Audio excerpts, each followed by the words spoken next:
Uno de los ejemplos más claros de violencia racial es el asesinato de Martin Luther King, un hombre muy influyente en su tiempo y hasta en nuestros días. Pero antes de hablar del caso de violencia racial en sí mismo, tenemos que saber quién es Martin Luther King. Y es que hace más de 90 años, en 1929, nace este icónico personaje del que hablaremos a continuación.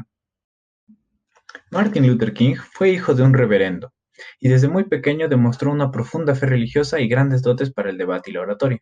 Además, en su infancia ocurriría un suceso que lo marcaría y que algo similar más adelante le incitaría a actuar. Martin Luther King viviría en carne propia la ley de la segregación racial, bajo el hipócrita lema separados pero iguales.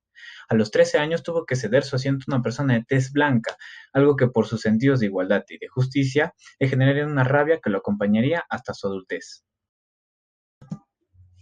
Este icónico personaje entre 1948 y 1955 ingresaría en el seminario, sería nombrado pastor de la Iglesia Bautista de Montgomery y obtendría un doctorado en teología en la Universidad de Boston.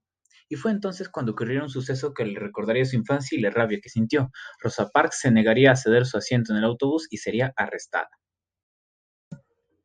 En cuanto Martin Luther King se enteró de este suceso, organizó una protesta y un boicot contra los autobuses públicos. Esta misma situación se alargó durante más de un año, lo que incitó a los civiles afroamericanos a luchar por sus derechos.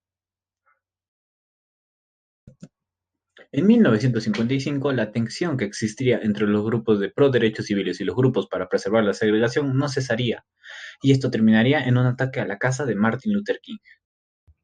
Esta presión tuvo sus frutos, y se logró una resolución legal que ponía fin a la segregación en el sistema de transporte público de Alabama, y de esta forma se le encumbraría a Martin Luther King como el portavoz oficial de los derechos civiles de los afroamericanos.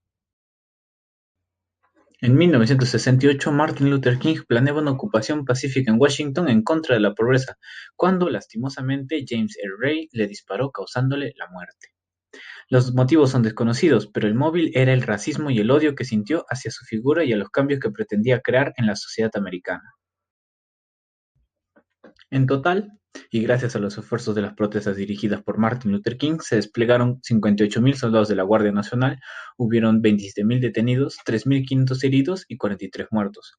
Martin Luther King fue un mártir de la lucha por la libertad y la igualdad, y su asesinato un caso de violencia racial.